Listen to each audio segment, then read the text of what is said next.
Le truc, c'est que on veut jouer à des jeux d'adultes sans en connaître les règles. Et j'ai même envie de dire, vous avez même des adultes qui jouent à des jeux d'adultes sans connaître les règles. On nous apprend pas à aimer. C'est vrai, on nous apprend pas à aimer, en fait.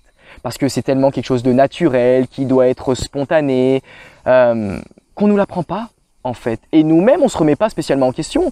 On va pas se dire, est-ce que j'aime correctement?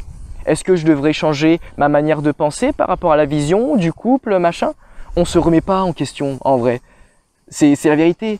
Et du coup, en fait, c'est quoi aimer?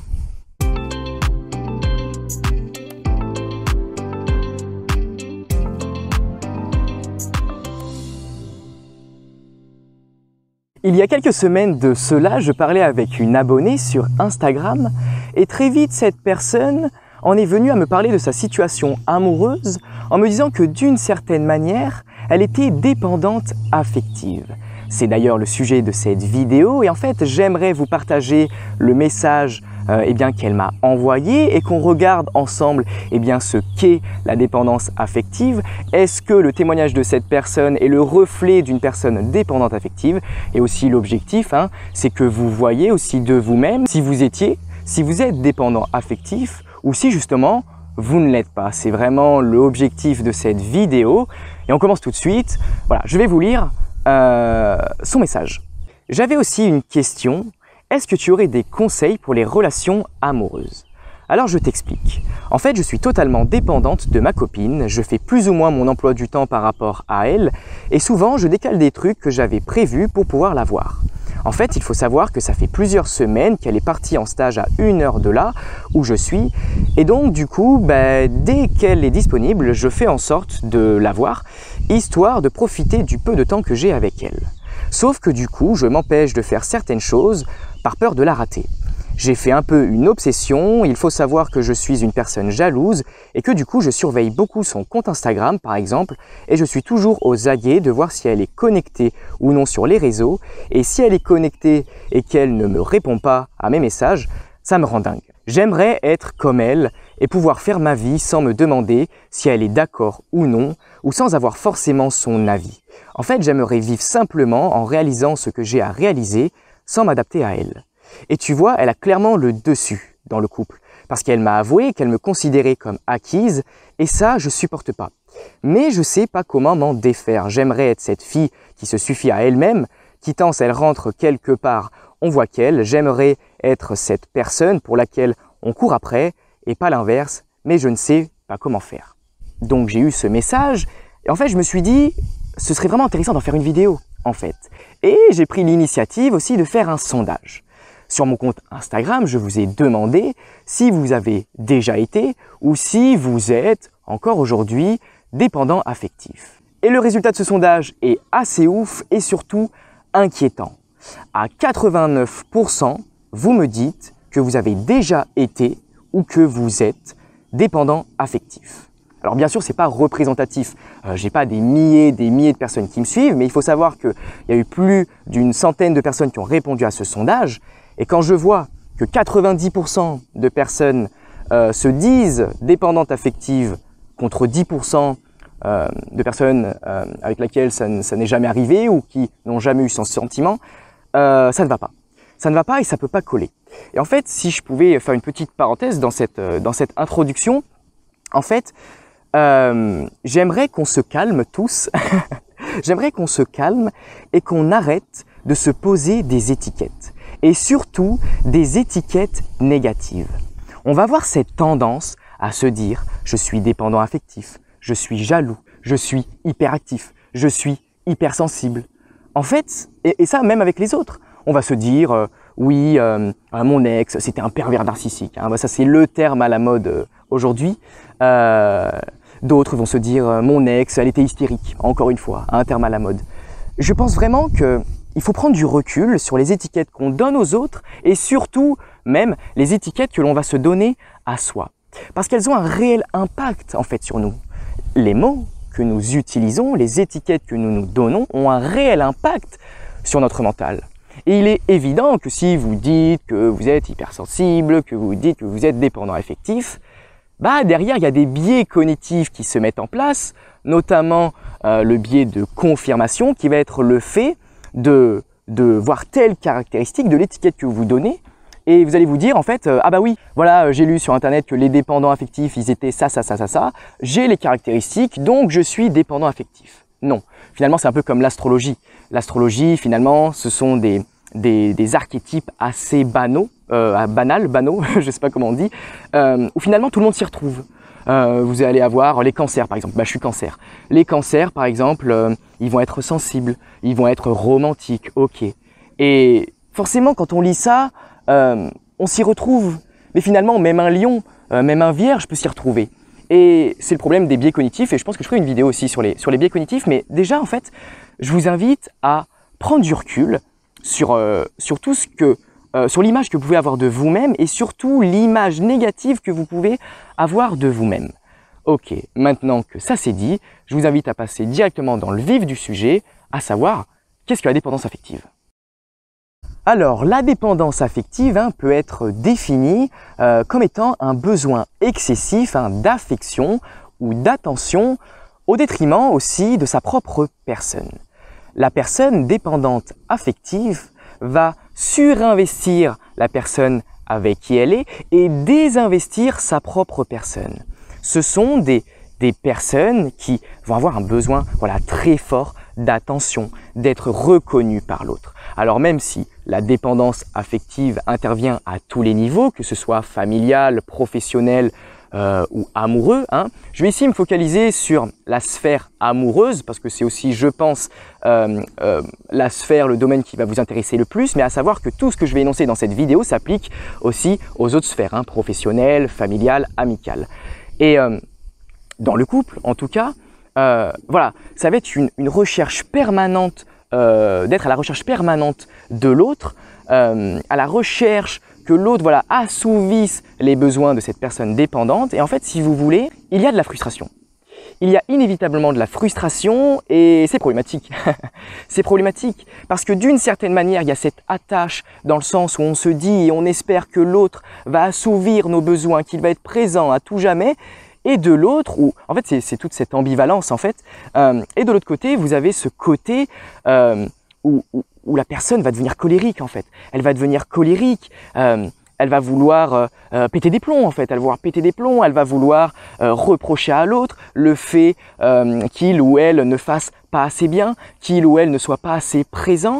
Et il y a vraiment cette ambivalence, cet opposé entre une extrême attache, un amour finalement qui est toxique, qui n'est pas sain, et à l'inverse, presque une haine. Ce sont vraiment des profils aussi qui vont constamment chercher l'approbation des autres. Ils sont incapables de prendre des décisions ou de faire des choix par eux-mêmes. Lors d'un débat ou d'une prise de décision, par exemple, ils vont avoir tendance à dire « comme tu veux, tout me convient, vas-y, décide, t'inquiète pas pour moi ». Voilà.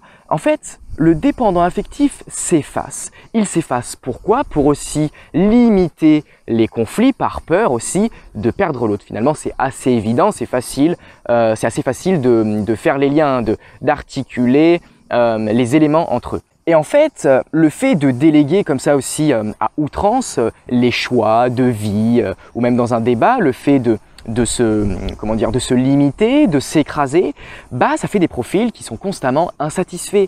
Et je reviens encore sur cette notion où on va surinvestir le positif aussi dans la relation et désinvestir le négatif, mais le négatif aussi qui peut être supérieur. Si vous voulez, vous pouvez avoir plus de négatif dans la relation que de positif, mais vu qu'on va surinvestir mentalement les éléments positifs, boum, vous avez un switch en fait dans le cerveau, ce qui fait que tout est biaisé et ouais, même si on va être mal intérieurement, ça peut être physiquement aussi, mais c'est surtout intérieurement, même si on est mal intérieurement, on reste. Et bien sûr, après, comme toute pathologie, vous avez une gradation. Vous avez des personnes qui vont être un peu dépendants affectifs, auquel cas ça va être plus ou moins ok, et à l'inverse, voilà, c'est une gradation. Et à l'inverse, vous avez les cas extrêmes de dépendance affective où réellement, on ne peut concevoir sa vie sans l'autre. Et ça, c'est vraiment dangereux. Tout dépend le contexte et tout dépend le profil de l'autre en face. Parce que l'autre, il peut en jouer de ça. Il peut jouer du fait que son ou sa partenaire soit dépendant affectif. Et le problème, c'est bien sûr les cas où de la violence va se mettre en place. Alors souvent, quand on parle de violence, on parle directement de violence physique. Mais ne serait-ce que de la violence verbale. Ça peut être des insultes, ça peut être des moqueries à répétition, même en face d'amis ou autres. Et le fait de s'écraser, et là encore une fois, de voir que le positif et ne pas capter le négatif, c'est super dangereux. Vous êtes dans une relation qui est totalement hiérarchisée, où l'autre a le pouvoir. Ça peut aller jusqu'à aller sur de la violence verbale, jusqu'à aller sur de la violence physique. Et si voilà, on est incapable de percevoir ces signes de danger, ça peut être bien sûr grave en fait pour votre propre vie. En fait, c'est pour ça que c'est pas marrant en fait d'être dépendant affectif. Et ça peut être très grave. C'est pourquoi aussi il ne faut pas se poser des étiquettes comme ça. Parce que les personnes qui le sont vraiment en souffrent. Alors peut-être que vous n'êtes pas dépendant affectif, mais peut-être que c'est autre chose et je vais y revenir. C'est peut-être dû au fait que vous ayez du mal à aimer. Et ça se travaille. Même la dépendance affective, être dépendant affectif, ça se travaille. Et pour le coup, d'où elle vient cette dépendance affective ? Quelle est son origine finalement ? Elle est multiple. Elle peut être survenue à l'adolescence, due à une rupture amoureuse, qui aura fait énormément de mal, ou elle peut aussi porter son origine à l'enfance. Alors en psychanalyse, on parlera pas de dépendance affective, mais on parlera plutôt de profil abandonnique. Alors je ne vais pas développer le profil abandonnique ici. Je reviendrai sur ce concept-là dans une prochaine vidéo, mais voilà, je vais rester sur un axe psychologique et en psychologie, on vous dira que la dépendance affective intervient durant l'enfance, notamment un rapport avec la mère et ou au père particulier, avec aussi des injonctions qui auront fait finalement que l'enfant s'efface petit à petit pour assouvir les besoins de l'autre au détriment des siens, avec des phrases telles que laisse maman tranquille, elle est fatiguée, non papa a pas le temps, va jouer tout seul. Voilà, ce genre d'injonction où finalement l'enfant, quand ça a été répété, l'enfant se dit ok, moi je veux que tout le monde soit bien, ok, je m'efface, je me retire, je vais tout seul, je m'oublie pour assouvir les besoins, les attentes de l'autre. Et en fait, à l'âge adulte, les profils dépendants affectifs vont être victimes de symptômes en fait qui vont passer par de l'anxiété, des crises d'angoisse, la peur de perdre l'autre, d'être dans des états aussi, c'est possible, ça peut arriver, des états de dépression, surtout notamment lorsque on est sur le fil du rasoir, au bord de la rupture, ou s'il y a rupture en fait, il y a vraiment cette surcharge mentale qui fait que c'est aussi le corps qui va parler et mettre la personne dans un réel état de détresse. Et ça peut aller aussi jusqu'à des comportements compulsifs. Ça peut être par exemple manger en grande quantité. Pour pallier aussi au manque de l'autre, ça va être manger en grande quantité. On va aussi par exemple faire du sport de manière excessive. En fait, il y a cette notion de compulsivité en fait qui est finalement sur le long terme négative pour la personne en elle-même. Et si je prends l'exemple aussi de la personne qui va manger en grande quantité, si derrière il y a de la boulimie qui se met en place, vous pouvez voir que la dépendance affective peut décliner après sur d'autres problématiques. C'est pourquoi encore une fois, on ne rigole pas avec ça. Et le dépendant affectif peut aller jusqu'à se retrouver dans une relation où il va y avoir du chantage affectif. Et ça, c'est encore une fois vraiment problématique, avec des phrases telles que ouais, si tu fais pas ça pour moi, ça veut dire que tu m'aimes pas. Si on ne va pas là-bas, tu n'auras pas ça de moi. Si tu vas voir telle personne, je fais une crise, machin. c'est problématique. Et d'ailleurs, ça me fait penser parce que c'est un module que vous retrouvez dans ma formation Communication 2.0.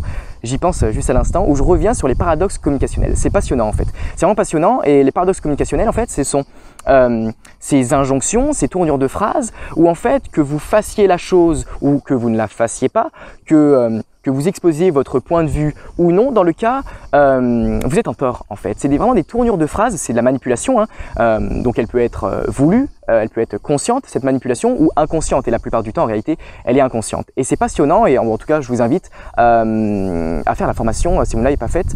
Voilà, petite parenthèse, je pensais à ça.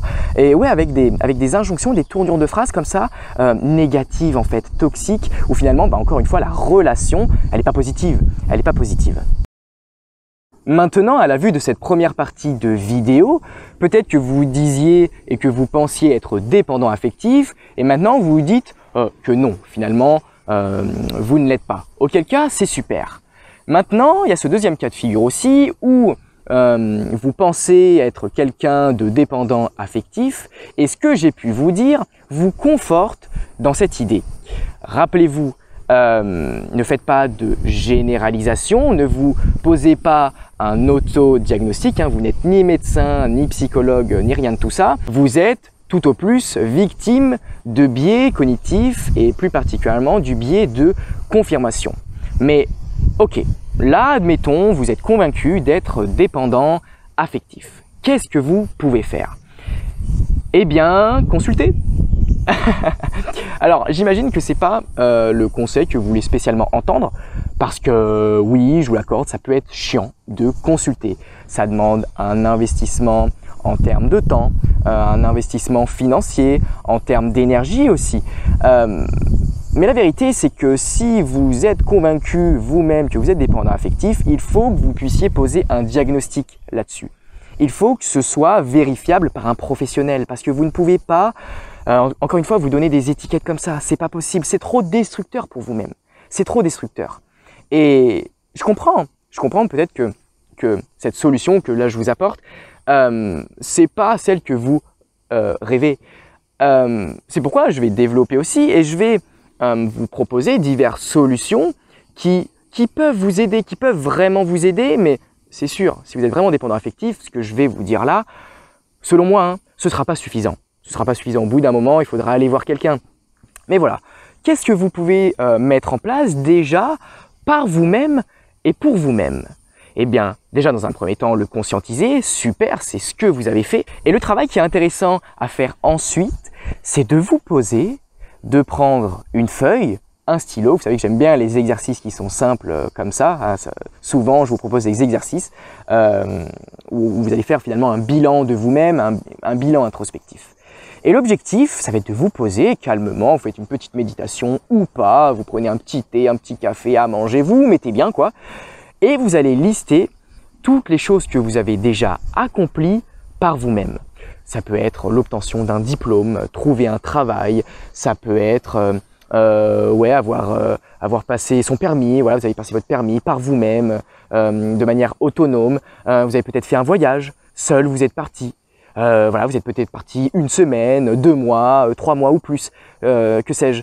Notez toutes les choses que vous avez accomplies seul. Et faire cet exercice va en fait vous permettre de prendre conscience en fait que ouais, vous êtes autonome. Vous pouvez être dépendant ou dépendante. Et c'est super important de le faire cet exercice. Et évidemment, là peut-être, là tout de suite, vous n'avez rien qui vous vient à l'esprit. C'est pour ça qu'il faut se mettre aussi dans un contexte particulier, au calme, sans le téléphone. Et vraiment, vous réfléchissez à ça. Et déjà ça, voilà, il y a un petit déclic qui va se faire, il y a un petit déclic. Ensuite, quelque chose qui est intéressant à faire, et c'est un conseil que je vous ai déjà partagé dans d'autres vidéos, ça va être le fait de prendre du temps pour soi.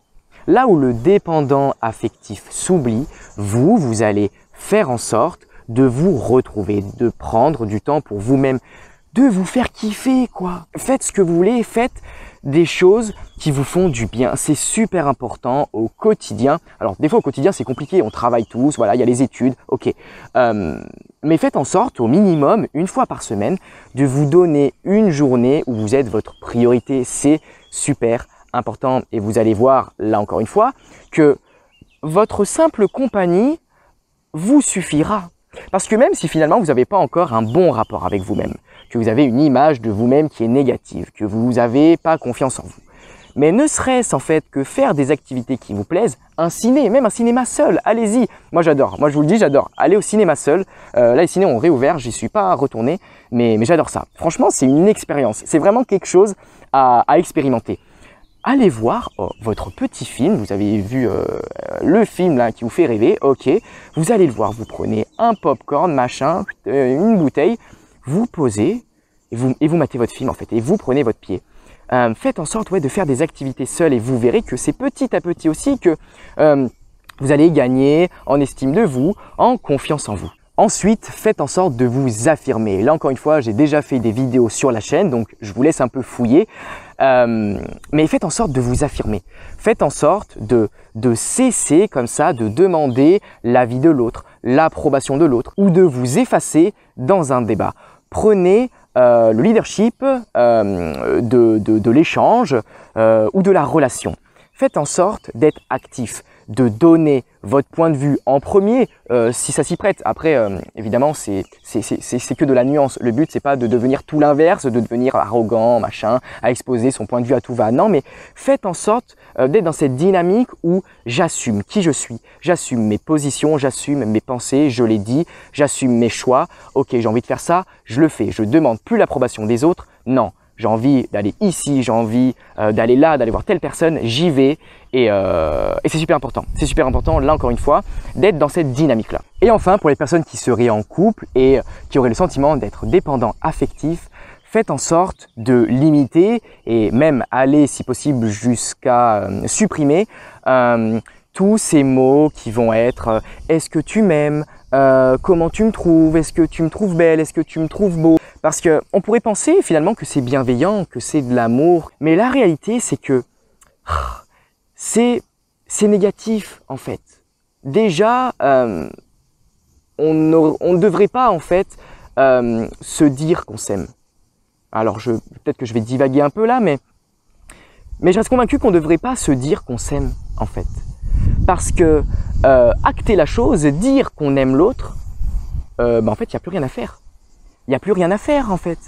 Parce qu'on sait que l'autre nous aime. Donc, pourquoi il devrait faire l'effort de nous le montrer? Vous voyez ce que je veux dire? Et même tout ce qui va être les petites tournures de phrases comme ça, où du coup, on perçoit de la jalousie. Du style, oui, pourquoi tu m'as pas répondu? Avec qui tu étais au téléphone? C'est négatif et ça ne va pas favoriser non plus le fait de sortir de cette dépendance affective et d'une certaine manière ça énerve l'autre en fait. Ça énerve l'autre que son ou sa partenaire n'ait pas confiance en lui en fait. C'est super négatif en fait. Et là encore une fois, faites en sorte de travailler là-dessus. Et du coup, qu'est-ce qu'on a? Si je reprends le témoignage de notre abonnée. Elle nous dit qu'elle va plus ou moins organiser son emploi du temps par rapport à elle. Du coup ici, qu'est-ce qu'on a?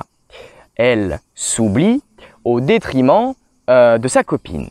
Mais le fait d'être tout le temps aussi disponible pour l'autre, qu'est-ce qu'il se dit l'autre? Il se dit qu'il est la priorité. Et du coup dans son message, elle précise bien que du coup ça l'empêche de faire certaines choses par peur de la rater. Et elle montre bien ici le fait que ça la gêne en fait.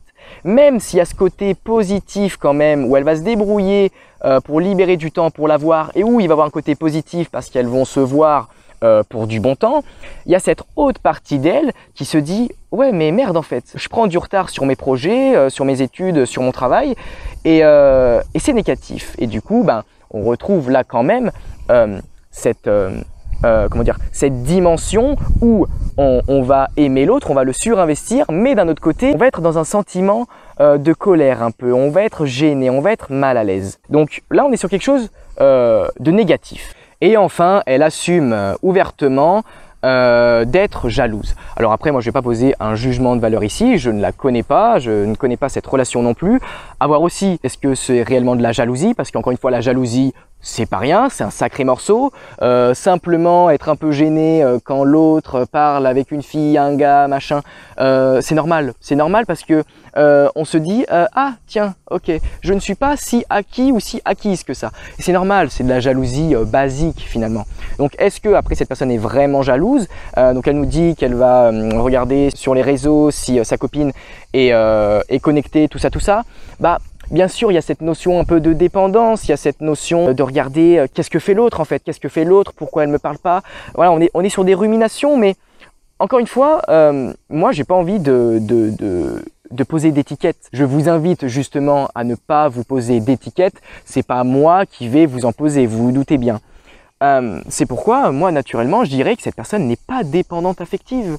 En réalité, j'en sais rien. Elle devrait contacter un professionnel si vraiment elle en souffre et ça lui fait du mal. La réalité, c'est que je pense, et on va rentrer dans la dernière partie de cette vidéo, c'est que la réalité, toutes ces personnes, et vous aussi qui avez répondu à ce sondage, je ne pense pas que vous soyez réellement dépendant affectif. Je pense que la réalité, c'est que vous ne savez pas aimer. Et moi-même, je m'inclus là-dedans. Je m'incluais parce que j'ai le sentiment qu'aujourd'hui je suis capable d'aimer correctement, mais je reste convaincu que vous ne savez pas aimer correctement en fait. Le truc c'est que on veut jouer à des jeux d'adultes sans en connaître les règles. Et j'ai même envie de dire, vous avez même des adultes qui jouent à des jeux d'adultes sans connaître les règles. On nous apprend pas à aimer. C'est vrai, on nous apprend pas à aimer. En fait, parce que c'est tellement quelque chose de naturel, qui doit être spontané, qu'on nous l'apprend pas, en fait. Et nous-mêmes, on se remet pas spécialement en question. On va pas se dire, est-ce que j'aime correctement? Est-ce que je devrais changer ma manière de penser par rapport à la vision du couple, machin? On se remet pas en question, en vrai. C'est la vérité. Et du coup, en fait, bah, c'est quoi aimer? Aimer, selon moi, après je pense que chacun aura sa définition, mais aimer correctement, c'est considérer l'autre, se sentir bien avec l'autre, connecter, que ce soit intellectuellement, que ce soit psychiquement, que ce soit sentimentalement, que ce soit sexuellement parlant aussi, c'est super important. C'est super important. Et en fait, c'est cet ensemble qui va faire qu'on va aimer l'autre. Mais ce qui va faire qu'on va l'aimer de manière pure, c'est vraiment se dire « Waouh, cette personne est incroyable ». Je me vois vraiment dans le temps en fait. Je me vois avec cette personne pendant 5 ans, 10 ans, 30, 40 ans, je me vois avec elle. Mais gardez à l'esprit que l'autre n'est pas acquis, qu'on n'est pas acquis, et être ok avec le fait que ça se termine un jour ou l'autre. Alors je sais que c'est peut-être une vision négative que je peux avoir de l'amour, justement avec cette dimension où il faut se dire, il faut garder à l'esprit que à tout moment on peut perdre l'autre. Mais je vois même pas ça comme quelque chose de négatif en fait. Je vois vraiment ça comme quelque chose de positif, de bienveillant en fait. Moi-même, je me posais par le passé cette étiquette du dépendant affectif, notamment avec une relation compliquée. Alors, je vous laisserai assembler toutes les pièces du puzzle parce que je vous ai déjà parlé en fait de cette relation au travers de différentes vidéos. Et en fait, j'étais vraiment dans une relation où je surinvestissais la personne et je me désinvestissais. J'avais des yeux que pour elle. Et en fait, ça connectait de ouf avec cette personne sur tous les plans. Sur tous les plans. Et en fait, donc je me voyais réellement avec elle en fait, pour toujours. Je me voyais fonder une famille avec elle. Mais j'avais pas cette dimension d'être ok avec le fait de perdre l'autre. De ce fait, j'acceptais tout. Tout ce qui pouvait être négatif, les galères, les machins, j'acceptais tout ça. Je m'écrasais en fait. Et non, en fait. Et à un moment, j'ai accepté le fait qu'on puisse aussi connecter avec certaines personnes, mais que ça n'aille pas plus loin par rapport à des expériences de vie, la personne en elle-même, ses problématiques. toutes ces choses-là. Et en fait, du moment où j'ai accepté ça, j'ai pu définitivement me libérer de cette personne. Du moment en fait où j'ai accepté le fait que cette personne n'était pas faite pour moi, que j'ai accepté aussi que dans le couple, même quand on aime la personne, elle peut partir du jour au lendemain. Alors elle peut partir de différentes manières, elle peut décéder et auquel cas c'est tragique, d'accord, mais faut le prendre en compte, c'est un principe de réalité. Hein. En psychanalyse, on parle de principe de réalité, donc c'est tout ce qui va toucher à la réalité hein, et malheureusement à la dureté de la vie. Ok, la personne, en fait, à tout moment, tu l'embrasses le matin avant de partir au travail, pour les plus âgés d'entre nous, ou voilà, même tu es étudiant, tu fais une soirée avec ta copine, avec ton copain. Rien ne te dit que le lendemain tu la revois pas en fait, accident de la route, voilà, il n'y a plus personne, ben voilà, et oui, qu'est-ce qu'on fait? Voilà, il y a ça, il y a aussi le fait qu'elle parte dans le sens où que la personne vous quitte en fait, et il faut l'accepter en fait, il faut l'accepter parce que c'est aussi les besoins, les envies de chacun, et ça se respecte ça. Même si bien sûr le couple, ça se travaille, ça se développe dans le temps. Ce qui fait qu'un couple va fonctionner, c'est quand les deux vont s'entraider, vont se dire ok, il y a des problématiques, ok, ça va pas, mais on travaille dessus. Voilà, là c'est intéressant, mais au bout d'un moment, voilà, des fois il faut aussi lâcher prise, se dire que ok, on a passé 2 ans ensemble, on a passé 5 ans ensemble, mais aujourd'hui j'ai le sentiment d'avoir rencontré quelqu'un de mieux. Je me projette moi avec toi. Je sais que c'est dur hein, ce que je dis, hein. C'est vraiment pas facile, mais bon, principe de réalité encore une fois. Et accepter que, voilà, ok, je te laisse partir, bye bye. Et souhaiter du positif à l'autre, souhaiter du positif. Donc ouais, j'ai un peu divagué sur cette dernière partie, mais c'est ça, aimer correctement, c'est déjà être bien seul, c'est-à-dire de vous poser, il est 23h30, vous êtes dans votre lit, vous n'avez pas de téléphone, vous fermez les yeux et déjà là, vous vous sentez bien, vous vous sentez aligné dans vos études, dans votre métier, dans vos relations, dans votre environnement, déjà vous êtes aligné. Et le couple après, c'est du plus. Aimer quelqu'un, ça doit être du plus.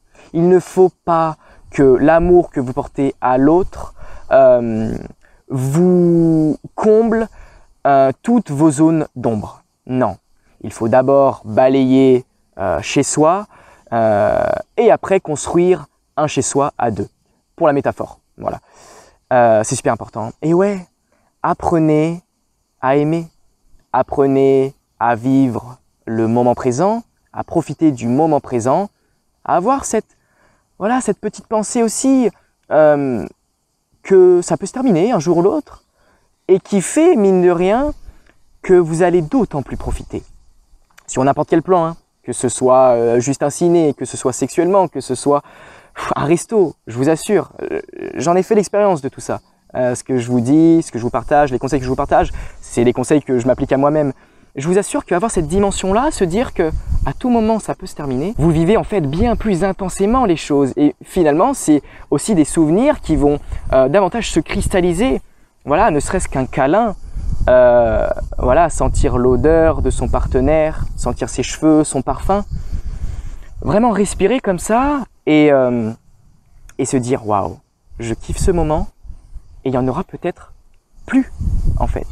Et moi j'ai des super beaux souvenirs avec que ce soit avec mes ex, j'ai aussi de super beaux souvenirs et j'ai envie aussi de filtrer en fait, et de garder que le positif et de garder le négatif quand même, parce qu'il ne faut pas oublier pourquoi on est parti, mais disons quand même d'être sur un axe positif en fait et de regarder quand même le positif et ce qui a été beau en fait.